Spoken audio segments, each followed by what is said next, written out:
जय हिंद दोस्तों, मैं हूं आपका दोस्त विजय राजवर और आप देख रहे हैं यूपी सच तक। दोस्तों आपसे बता दूं कि मऊ जिला के सुपरस्टार सिंगर, बहुत ही अच्छे कलाकार आज हम सभी के बीच में नहीं रहे।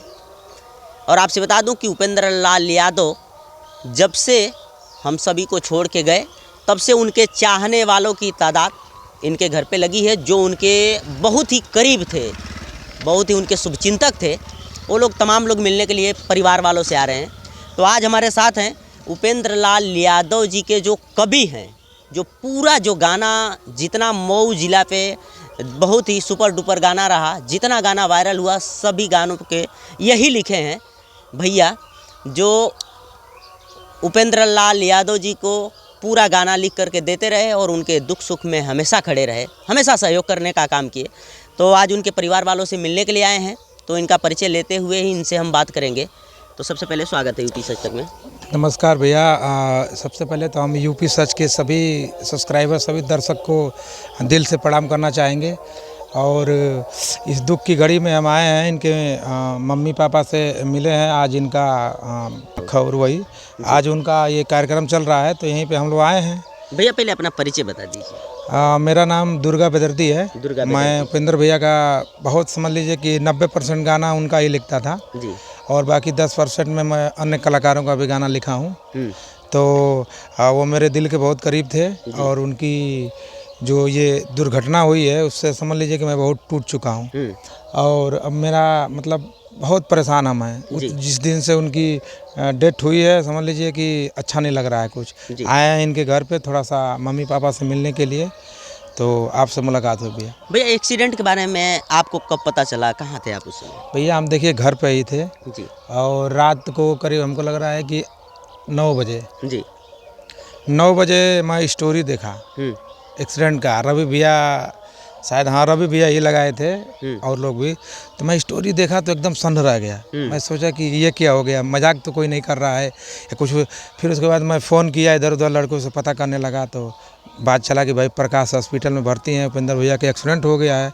हाँ, कोई स्कॉर्पियो वाला, उस टाइम नहीं पता चला था स्कॉर्पियो क्या, ये हुआ था कि हाँ कोई गाड़ी वाला टक्कर मार दिया है। तो जल्दी जल्दी प्रकाश हॉस्पिटल में हम लोग पहुँचे। फिर उसके बाद वहाँ से भी हालत नहीं सही हुई, तो सुबह सुबह बनारस के लिए रेफ़र कर दिया।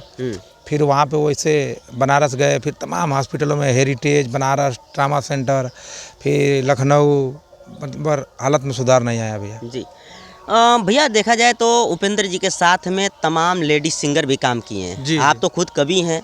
तमाम लोग काम किए हैं, लेकिन आज इनसे मिलने के लिए जो तमाम, अभी मऊ जिला के सुपरस्टार सिंगर पहले से उपेंद्र जी थे, जी, लेकिन उसके बाद तमाम लोग स्टार बने। मऊ जिला के तमाम सिंगर हैं। या शिल्पी राज का भी हम बात करें तो शिल्पी जी का भी तमाम सिंगर गाना है इनके साथ। शिल्पी राज के साथ भी इनका गाना आया है और आने वाला भी था, रिकॉर्डिंग करके पड़ा था। लेकिन इस दुखद घड़ी में वो लोग कोई मिलने के लिए अभी तक नहीं आया, तो क्या कहेंगे?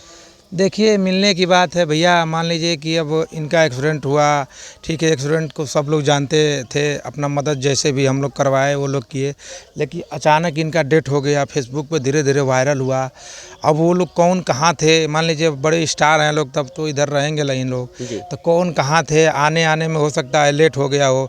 फिर उसके बाद नहीं आ पाए लोग कुछ कारणवश। तो रवि भैया को फ़ोन भी आया था, शिल्पी राज का भी और समर भैया का भी, सबका आया था। तो जो भी अपना सहयोग होगा वो लोग करेंगे, आएंगे वो लोग, हो सकता है द्वार करने इनका। जी, उपेंद्र भैया जिस हिसाब से उपेंद्र जी को बताया जा रहा है कि आप तो खुद एक राइटर हैं, और भी कोई राइटर जिनका नाम भैया अभी रवि भैया बता रहे थे, तो क्या वो डिप्रेशन में सच में चल रहे थे? जी, जानते हैं, रवि भैया बताए हैं, कुंदन प्रीत का नाम, वो हमारे मऊ जिले के ही कलाकार हैं, राइटर हैं। तो क्या है कि वो भैया बता रहे थे, तो कुछ जैसे बीच में हमको भी, हमारा भी गाना, जैसे मैं फ़ोन कर रहा था उपेंद्र भैया को, तो वो बोल रहे थे कि नहीं अभी दबाव है हमारे पे, हम नहीं कर पाएंगे। तो वो हमको खुल के नाम नहीं बताते थे कि कौन हमको दबाव दे रहा है, कुंदन प्रीत दे रहे हैं या कोई है। तो मैं सोचता था कि भैया क्या बात है बताइए। ठीक है, मैं उनसे बहुत पूछता था क्योंकि उनके करीबी था, बार बार फ़ोन करना। तो बीच में मेरा फ़ोन उठाना बंद कर दिया था उपेंद्र भैया।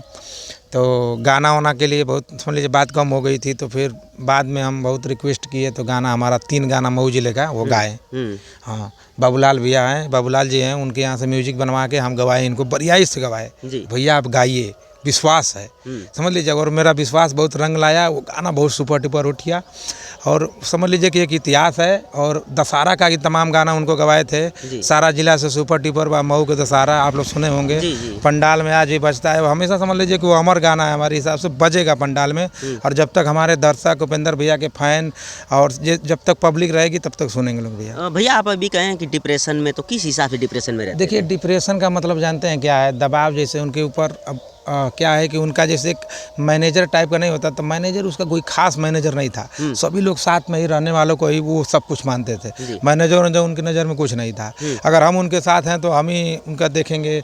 चंदन थे तो वो भी अपना देखते थे, कोई उसमें ये नहीं है मैनेजर वाली बात।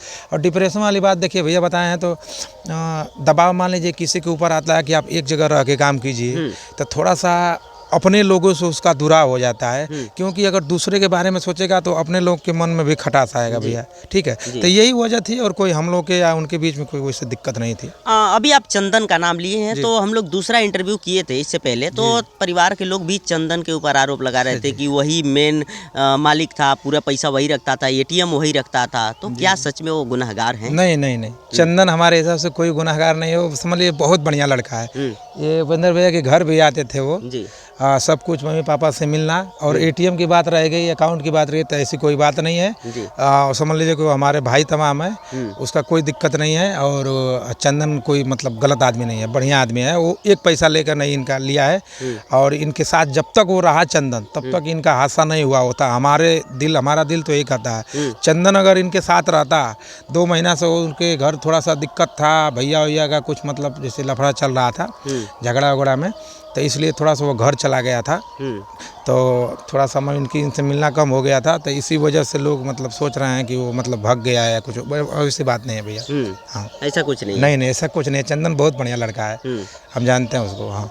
अच्छा भैया, जब ये उपेंद्र जी का अभी इस समय तो स्टार बन चुके थे, तो शादी उदी का बात तो कहीं चल रहा था? शादी का बात भैया देखिए, वो तो घर वाले ही बताएंगे ना। नहीं, आप लोगों को कुछ पता नहीं है? नहीं, शादी का बात वो घर वाले ही बताएंगे कि क्या है उनको।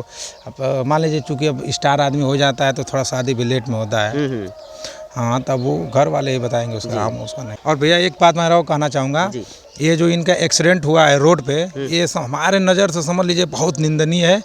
और भैया बता रहे थे कि वाइट पट्टी के हम लोग साइड थे, स्कॉर्पियो पीछे से दूरी बनाते हुए आई और हम लोग को टक्कर मारी। तो ये जांच का विषय है। हमारे ज़िले के जो भी अच्छे लोग हैं, कलाकार को सपोर्ट करते हैं, मान लीजिए माननीय लोग जो भी बढ़िया लोग हैं हमारे के, विधायक लोग हैं या जो भी हैं हमारे अभी प्रेजेंट के, जो हम उनसे यही रिक्वेस्ट करना चाहेंगे, योगी सरकार से रिक्वेस्ट करना चाहेंगे कि उनके परिवार को कुछ न कुछ मदद कराएं। बहुत गरीब परिवार है भैया, बहुत पैसा लगा है, कर्जा में उनके पापा हैं।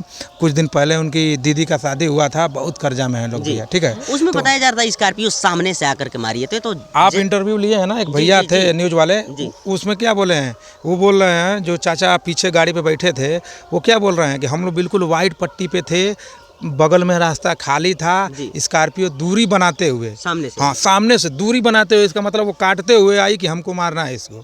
तो ये बात सोचने वाली बात है। ये हम नहीं कर, हाँ ये हम नहीं कर रहे हैं, वो उनका बयान खुद कर, आप देखेंगे न्यूज़ पे तमाम चल रहा है। हम लोग भी हाँ, ये हम नहीं कर रहे हैं, हम उनके साथ भी नहीं थे कि हम क्या सच बता दें, लेकिन उनके हिसाब से आप लोग भी दिखाइए कि क्या सच हो सकता है। हो सकता है इसमें साजिश हो सकती है, यानी जांच का विषय है। जांच का विषय है।